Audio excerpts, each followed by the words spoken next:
So the actors and the studios, they had been at it for, I think, like 5 out of 8 of the last working days, work trying to figure out like this deal.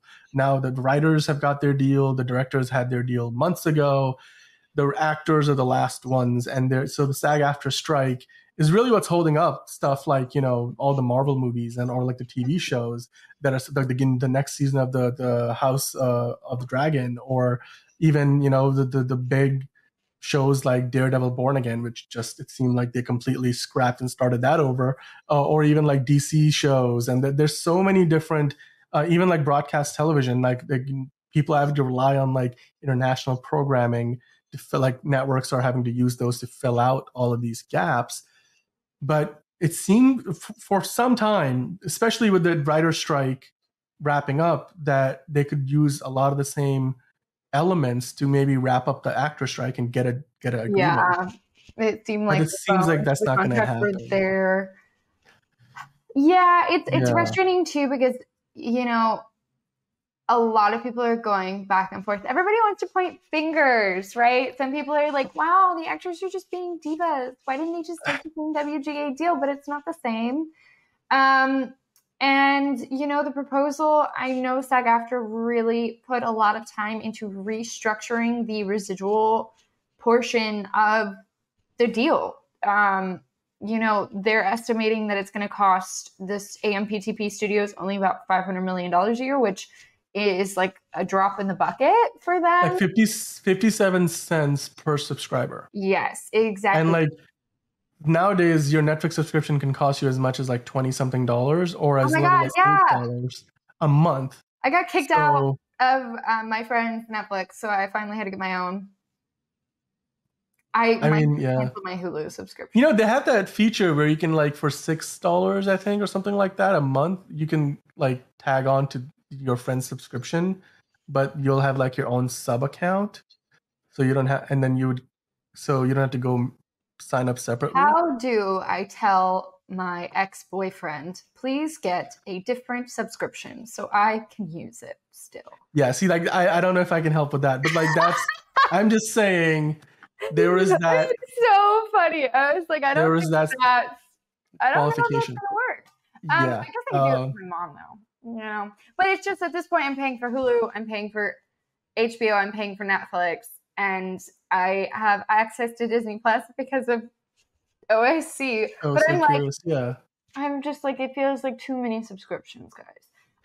But with that being said, I feel like that's the majority of the population in America right now. We all have between 1 and 3, up to 5 different subscription channels. We all pay between like what, $12 and $25 a month for every single one of them.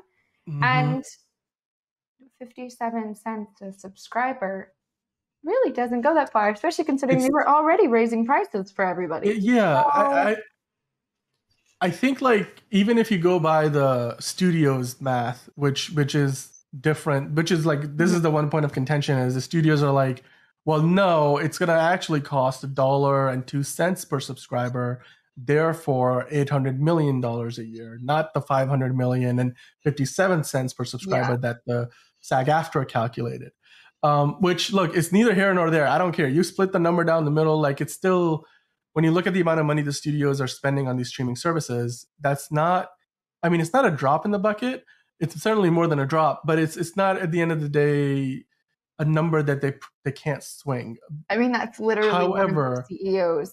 I will say this though. That's it.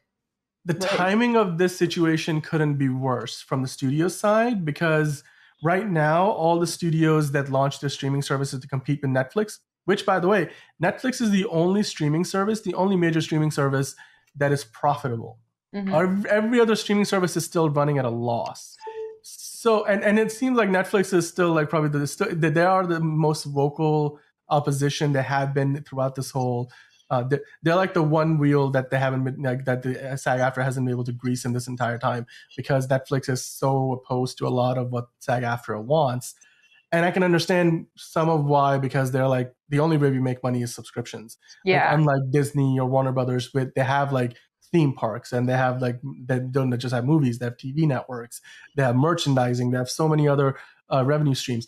But ultimately, I think what's causing this issue has to do with the fact that like the financial structure of how these streaming services are set up. It's just, I mean, they're not profitable, and it's at a time when Wall Street is putting more pressure on them to make money with these streaming services and not run in the red. That asking all their investors be like, hey, you're gonna have to be okay with us shelling out an extra $500 million to $800 million a year on residuals. That's going to be a hard sell. I can understand that from a business standpoint, and just the timing of that sucks. But like, so when you get away from like the morality of part of it all, but having said all of that, I just think like they're going to need to come up with something that is entirely groundbreaking to ultimately solve this problem. Because when you look at it, regardless of whether stop paying your CEOs $500 million a year. How about that? That's one thing you can do. I mean, although.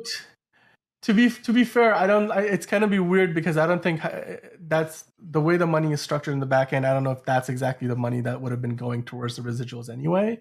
I'm totally fine with them having to restructure their whole payment system. But look, I mean, that's either here nor there. At the end of the day, it's a lot of people are pointing fingers. They have now walked away from the table entirely. They've said that SAG has walked away, but they have issued statements. Duncan Crabtree Ireland on AI issue, the idea of a performer having the right to informed consent of the use of their image and likeness and the creation of a digital replica. Any and every performer should have that right in any form of technology, including AI and AI tools that have been developed for that purpose. So AI is still an issue. It's a big one. Yeah, it's still a huge issue. And that's something where I think, so basically when all of these talks broke down, both the AMPTP and the SAG-AFTRA put out statements. And in both of the AMPTP statement, they basically like did like a point-by-point breakdown of what they were offering before like walking away from the negotiation table. And then the SAG-AFTRA response more or less focused on the fact that the numbers, like the 57 cent per subscriber number that the studios called $1.02, and then like 800 versus 500 million, they were like, these numbers are inflated. But SAG-AFTRA didn't really address on a point-by-point basis like how much of what the studios were offering was true or not. So maybe they weren't necessarily disputing those things. It seems like the two things that this whole thing hinges on is the residuals and the AI issue. Yeah. And this has been a running theme. Basically, the studios want to create a framework for protection against, unfair use of AI, but they're not willing to create such a stringent framework that it really limits them to doing only what is specifically defined within that framework. Yeah. They want to have a lot of gray areas because, and their argument for that is, well, AI technology is changing and evolving so rapidly that we don't want to tie ourselves to something that's going to be outdated like just months from now. Yeah. Like not to mention 3 years from now when the next deal will be, this deal will be up for renewal.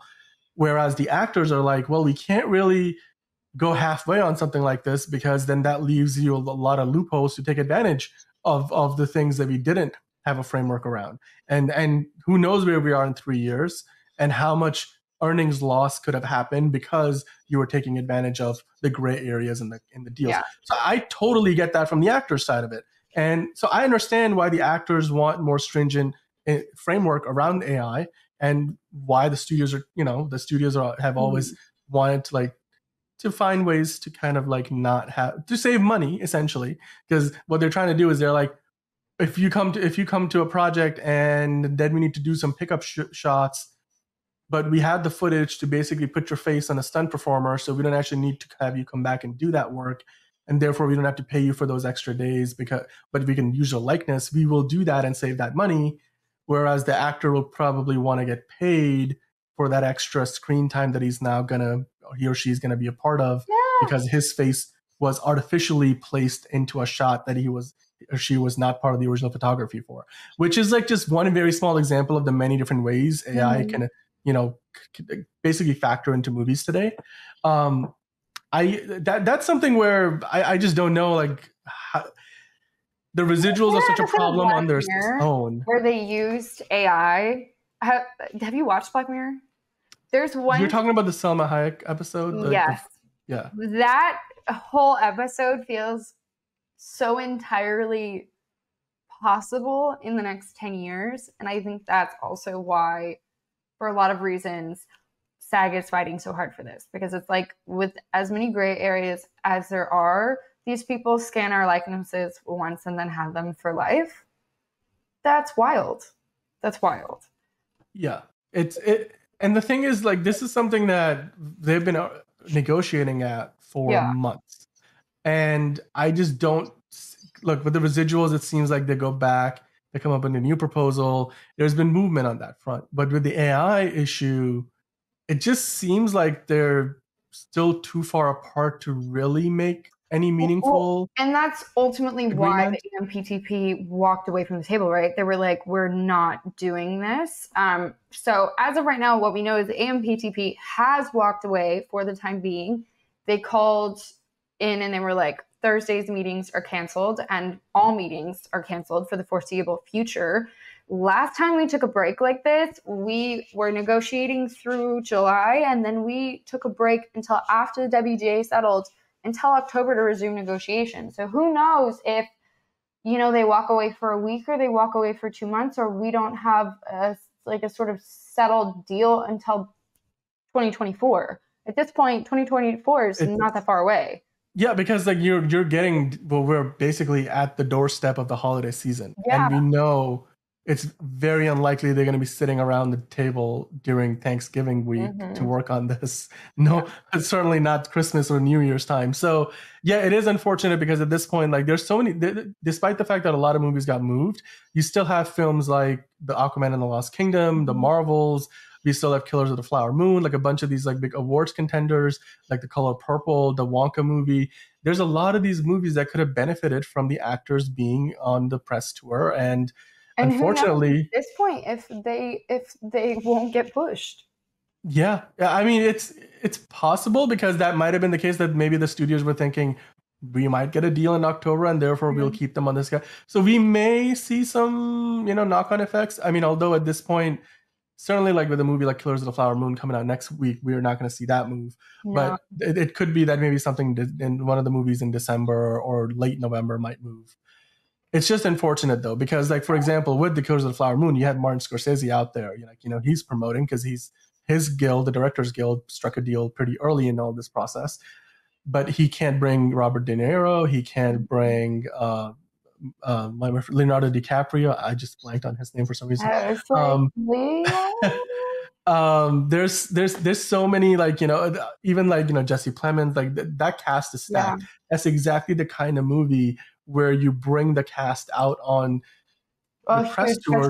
Yeah, absolutely. I mean, I'm just going to predict now that if they haven't resumed negotiations and settled a deal by November 1st, I don't think it's going to happen until 2024.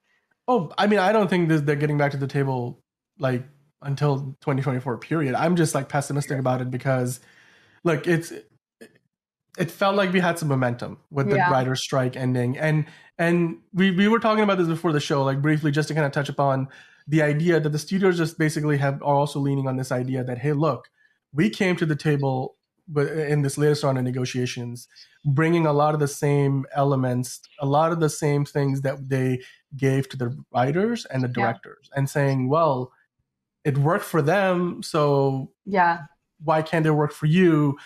And it's like the writer, basically one of the biggest things that, like, the residuals wise, which is I think one of the big bounces we've been talking about, the writers got this like new thing, which is like a 50% bonus, where if your show is viewed by at least 20% of the streaming platform's subscription base over the first 90 days of its release, which for a show like which for a streaming service like Netflix, which has got like 78 million subscribers in US and Canada, you do 20% of that, that's like 15, 16 million people have to watch that show within the first 3 months of release.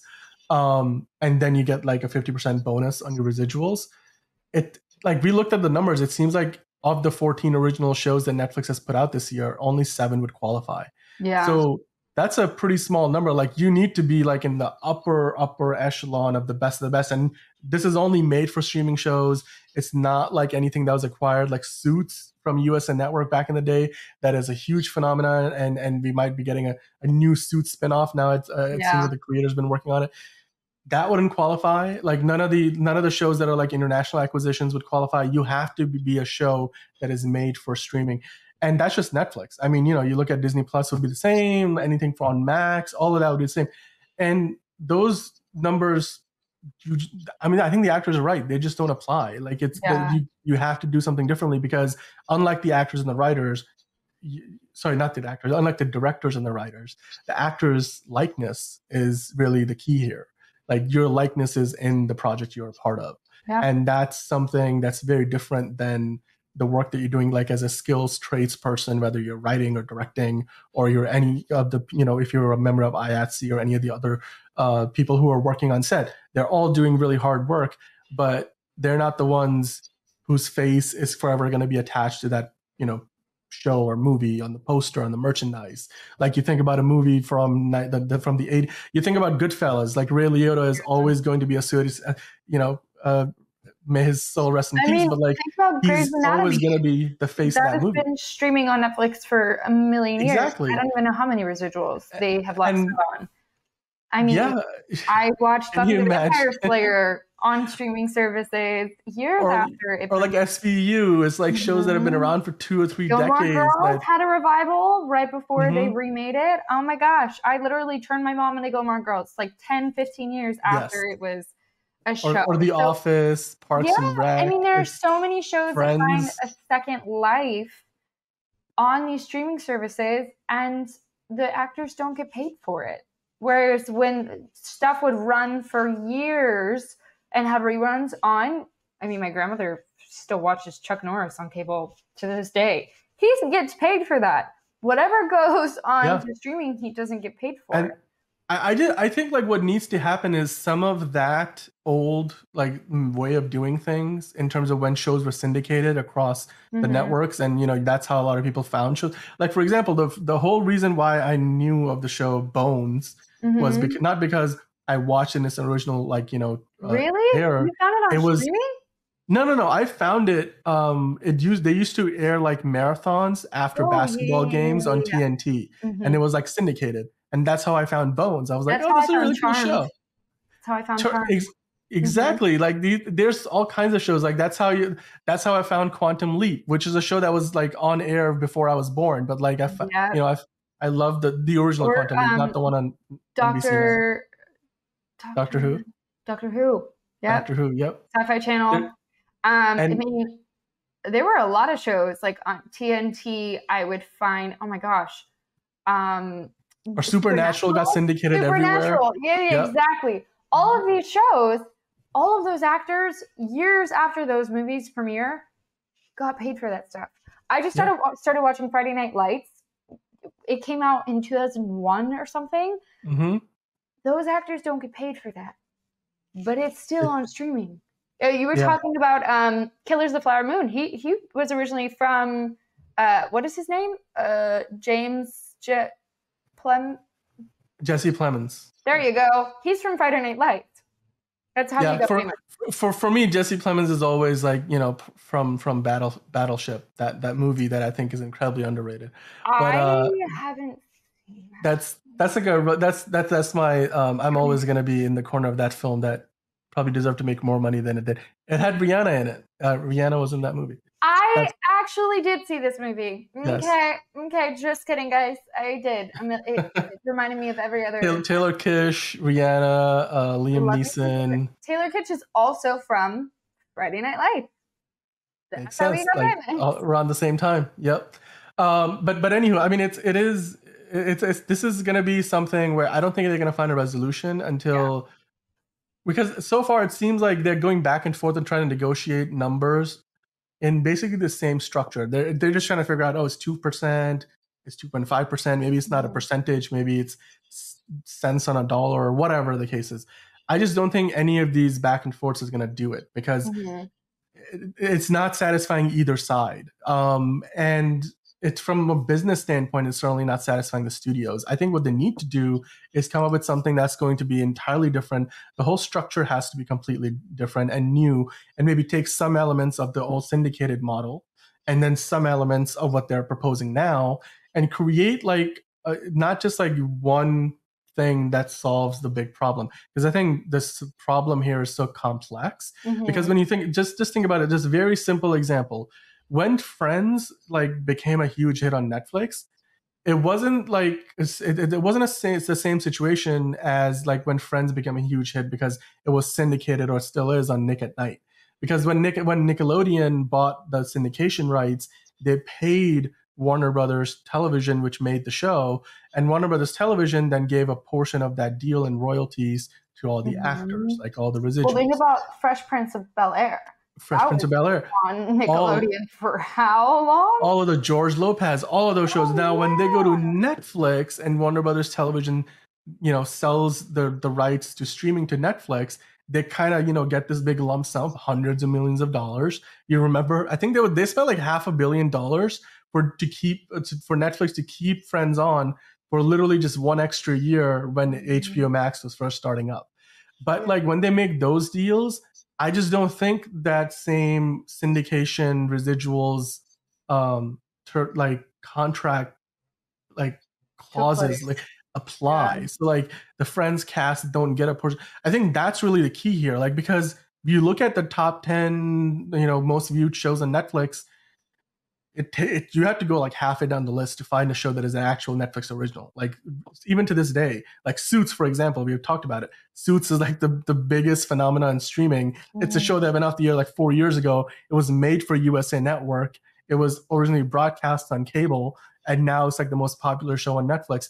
And some of the other most popular shows on Netflix right now are HBO shows. They weren't made for Netflix, and HBO's technically those shows were technically not for streaming, because HBO is like, it's premium, but it's cable. Like you can still get a subscription to cable and watch. That's how Game of Thrones aired on television, or you can get the app, and at the time HBO Go and now Max. But I think we need to kind of get some of that structure, like how those residuals worked, and bake those into this new structure, because you cannot tie. I just don't think the studios will ever agree to the idea of tying the residuals to the subscriber numbers, because like Netflix's Ted Sarandos called it like a levy on subscribers, or like this tax.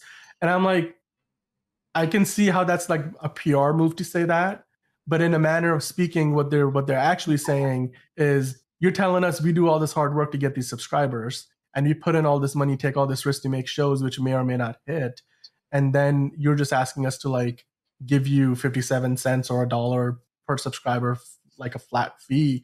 It does kind of feel like a tax in that sense, rather than like, on a per show basis, you tie it to the show that you're part of. And the other thing is these residuals would go directly to SAG, and then they would distribute it out amongst the members based on their contributions to the union, which that feels weird.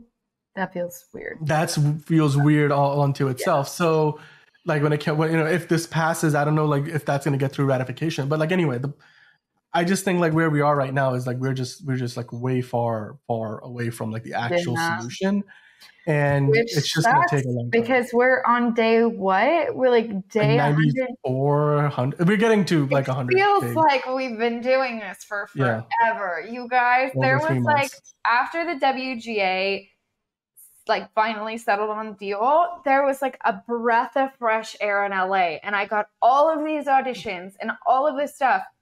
I have heard nothing for the last week and a half. Thank God I do modeling. I booked a hair campaign, guys. I just got back from Denver for shooting it. But other than that, like nothing else is moving.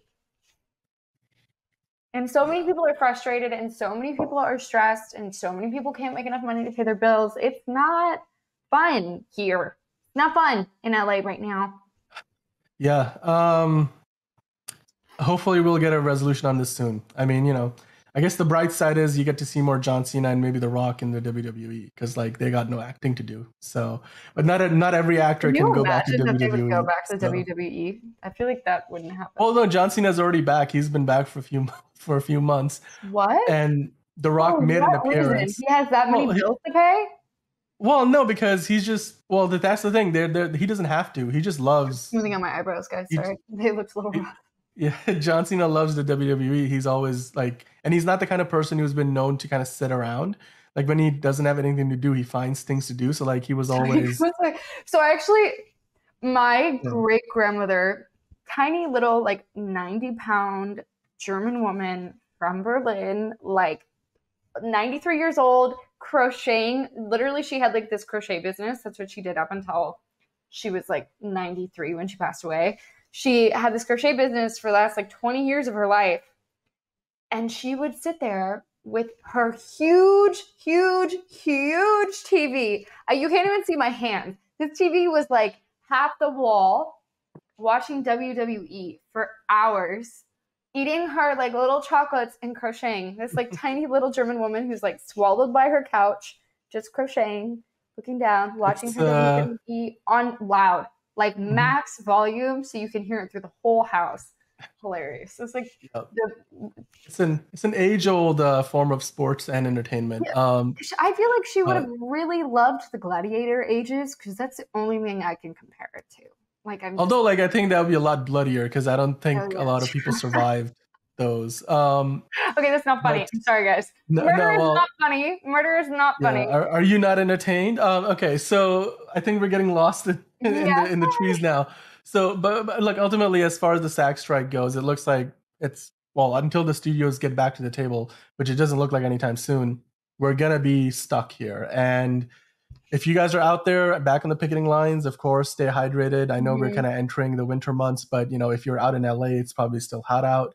Make sure you stay hydrated. Make sure you are looking at the latest announcements. I know there was recently they were canceled one of the days of striking for what's going on in the world of geopolitics. But make sure you're staying safe.